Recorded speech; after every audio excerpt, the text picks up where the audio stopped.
Carcat, review your inventory. You fondly regard your vast collection of useless bullshit. Candy corn, your prized confection. You keep it in your pocket where it can be marinated deliciously in lint. Your Moirelle is crazy for this stuff. The key to your heart. Actually, you have not the slightest lump-squiddling idea what this is the key to. You were really carrying around a whole heap of unpleasant debris. Corsage. Generally, a gentleman receives a boutonniere, but John showed up with a smile like 2 slabs of ricotta and a wink that could burn down the whole city. And you ended up wearing his corsage. This happens every year. He phones you up beforehand to ask what colors you're wearing. You only have one fucking suit, John. Weird doohickey thingamajig. What is this? What does it do, and where did it come from? What is its composition? It looks like a witch intestine. Prom favor. The AHS committee prides itself on its sumptuous prom favors. But it shouldn't, because this is the dollar store taffeta bag with 3 animal crackers inside. The high-pitched bridal squeal Egbert admitted that this could not be replicated. What conspiracy lies within the AHS prom committee? Why are they attempting to seduce the love of your life? Who is John Galt?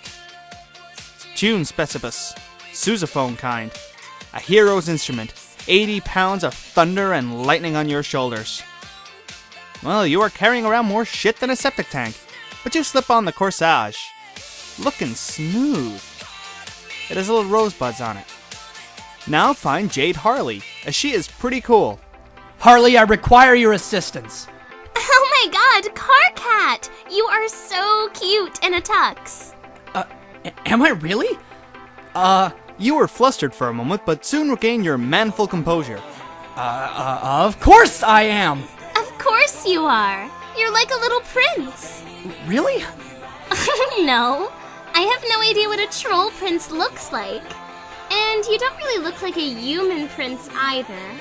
But I still think you look... She pauses dramatically, framing her face with her hands in a manner way too reminiscent of her twin brother. really cool. Okay, Harley, I need you to shut your word hole for a minute here and take this seriously. I have a real, genuine problem here, and it involves your brother in a very is it about John again? Ugh. God damn it, Harley! Carcat, I have some advice for you. That'll be a nice change of pace. Spit it out. Kiss him right on the mouth. No way. That's what you always say. Remember what happened last time? You flash back to the last time you kissed John right on the mouth. Okay, Carcat. You go be the mysterious swimmer who I hauled out the ocean, and I will be the lifeguard who resuscitates you with his mouth. Why are you making a backstory for this? And afterwards you're all, holy shit, I might have died. And I'm like, haha, sir, it's nothing. Just my duty as a lifeguard. And you're like, it's a serendipity, just like in one of my god-awful rom-coms, and we should be bros forever. Can I buy you curly fries? John, what are you doing? John, we were meant to be practicing on that plastic doll corpse. If I'm meant to put my hands on the breastbone between your nipples, what do I do if you don't have nipples? You don't attempt to give me CPR, obviously. Egbert, you quit this horseshit this instant! Nobody seemed to notice and or care that John had hauled you down to practice rescue breathing and chest compressions. In fact, you recall people stepping over you. Salt was massaged liberally into the wound after by John proclaiming you tasted like breakfast burrito and giving you a long, earnest explanation of how, if you ever needed cardiopulmonary resuscitation, he now knew how to give it to you, and that knowing was half the battle. He called it cardibro resuscitation afterwards. Egbert also claimed it stood for conventional pal relationship. But surely that was the first incursion into Kiss territory. That wasn't a kiss, that was CPR, you fuck-ass. No, Harley, the other last time. Or maybe not. Flashback to the other last time you kissed John right in the mouth. The magic of theater is how you become a totally different person on stage, Carcat. A person who could smooch another guy around the mouth and not even care. John, there's not the slightest instance of kissing in Death of a Salesman. I am ad-libbing. You're part of lighting crew! Intersectionality. So am I! It's symbolic. Of what? You then had a debate about how different brands of chapstick tasted, agreed Bliss Tex was the best, realized you were both faint from hunger, and consumed 3 boxes of orange Tic Tacs united as one. Like men. But was that the first visit to Kiss Country? Carcat, a fake kiss does not even count. No, I meant the other last time. Okay, fine. Flashback to the other last time you kissed John right in the mouth. Okay, the other last time you kissed John right in the mouth was the Disney trip. This was after shenanigans involving Eridan, 16 arguments, Vriska and Dave sword fighting on the diving board of the hotel pool, one unpleasant instance of puke, Mr. Noir explaining how he would plead not guilty at his inevitable murder trial, and the innumerable times you lost Gamzee. It should have come to nobody's surprise, you and John ended up alone, frazzled, and drinking vodka mixed with hee-haw. It turns out hee-haw and vodka makes John a maudlin psycho drunk. You have to promise we're gonna be friends forever. Like, forever, not just until we graduate forever. Do you ever feel like when you think of forever, you get super horrified, Carcat? Maybe. Sometimes. Jeez, it's just that whenever I think about forever, not having us being us in it, I'm like, that's the saddest thing. That's the saddest song played on the shittiest guitar. I'm like, nope. I know that I've got issues, but you're pretty messed up too. Either way, I found out I'm nothing without you. John, those are the "My Life Would Suck Without You" lyrics. You're also rambling worse than Kanaya after you give her a Benadryl and sit her in front of Project Runway reruns. But I guess the way I feel about you, I can't contribute any longer to the effects of long-term food poisoning. Friends forever, okay? Yeah, friends forever. Pals, band consorts, tune colleagues, marchmates, whatever ridiculous shit you want to come up with. That's us. The universe can ring out with the wretched, insufflating anthem known as John Egbert and Carcat Vantis. Carcat, what if we're not good at kissing when we get girlfriends? Wait, what? We should practice so that when we get girlfriends, we will be total Casanovas. Excuse you, asshole! I already had a girlfriend, and I was an audacious troll Casanova with her. But my point is that this whiplash you're giving me might be terminal. Are you irresistible? Maybe if you drank hee-haw with me, it would help. And if I could taste the preservatives in your mouth, it would help. Maybe if we drank hee-haw wearing just t-shirts. If we smelled of hee-haw, it would help. It would increase our Casanova esteem. If you poured hee-haw onto your body and were like, drink this.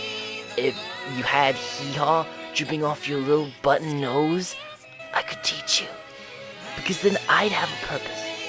To clean you off, and that'd prove that I'm worth something. I'd lick you clean so that you can be this good when you kiss someone else. John, if you keep talking, I will fight you. Team Egbert Vantis proceeded to have the world's most or least magnificent kiss, as the jury was out and too sickened to come back. For you, it was 15% confusion, 20% stress, 40% love, and 25% hee-haw. Neither of you spoke about it the next morning. The whole band had hangovers, and you were too ashamed of the fact that the closest you ever came to kissing Terezi was when she tried to convince you to let her yank out one of your baby fangs. She claimed she would pay you dollars. And if that emotional plague outbreak didn't count, nothing damn well does.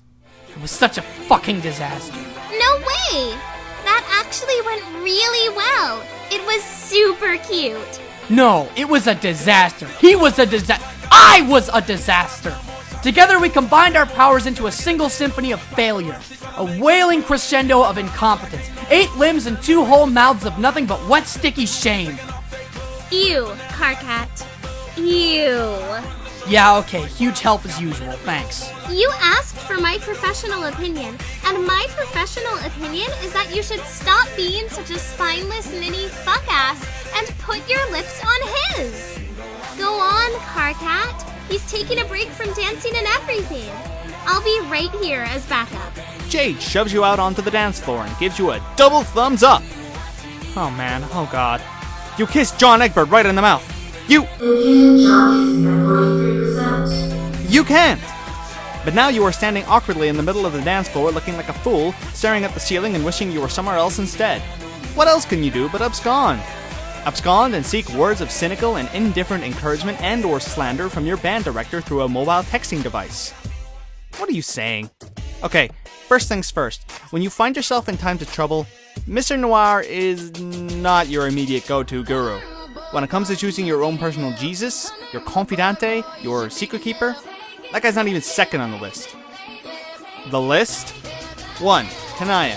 2. Jade. 3. Mr. Noir. A bunch of other people. And then 56. Eridan. Still, this is probably a good time to shout in the dazzling rave sequin of your Moirail's ear. She can stop sarcastically reaching second base in the depths of the women's bathroom with Lalonde and start holding your hand before you eat all the grub puffs. Wait, where the miserable shit is your cell phone? You are a gutless fucking ninny. You abscond. Instead, you make a beeline for the snack table and eat all the hors d'oeuvre. Maybe you should slug some spiked punch to boost the kissometer. John's dad gives you a look of parental sympathy as you hammer cupcakes into your maw, but this harms your A-rating blood sac more than heals it. The other snacks are dry and gritty like the grain silo of your soul. You should wash this down with alcohol and wait to become a teen statistic. Only you can't. There is nothing adulterated to drink.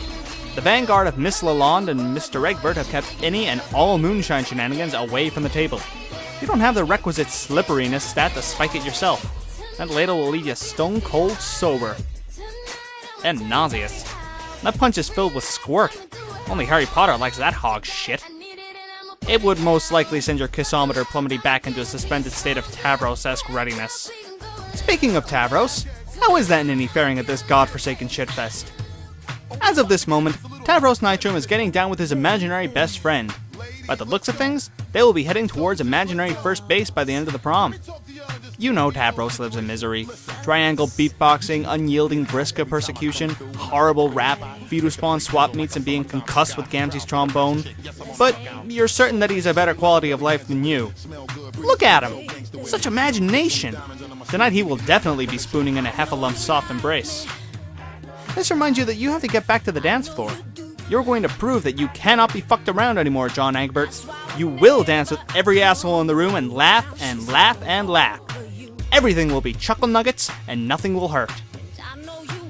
You better check out the asshole catalog. What a magnificent collection of assholes. They are truly horrid. You are spoiled for choice. You could cut in on Tavros and his chimerical chum, for instance. Or you could eat another 16 cupcakes and wait for your arteries to clog. There's Fefri Pesces, radiant as a Necronomicon swagged up with unicorn stickers. She is so pretty. She is so pretty fucking terrifying. Surely you have color guard troubles enough without being swaddled in her power snuggle. Hooray! There stands Equius Sahak with Nepeta Leon. Those two count as one unit. One dripping, glitter-dusted unit, redolent with sweat and animes. Just in case you wanted to be sandwiched between Nyan Cat and a Rustian. Brushing any part of Nepeta's epidermals will result in you being hauled behind a dumpster and strongly exhorted to make an honest furry of her. And then he'd tremblingly ask to touch your sousaphone. You would be riding the puke carousel. Last, but not least... Oh, definitely not least. There is... What? What the fuck is that thing? Holy shit, did your teacher, aside from inviting his malignant tumor, complete with teeth if not hair, of a hate date to prom, did he also manage to smuggle in their apparently psychopathic hate child, born out of hate lock into a world of hate? Why is it wearing a jester's hat? There's nothing pure or good in this world anymore. Get sweaty with Team Meow Rail. Next to them, you might look good.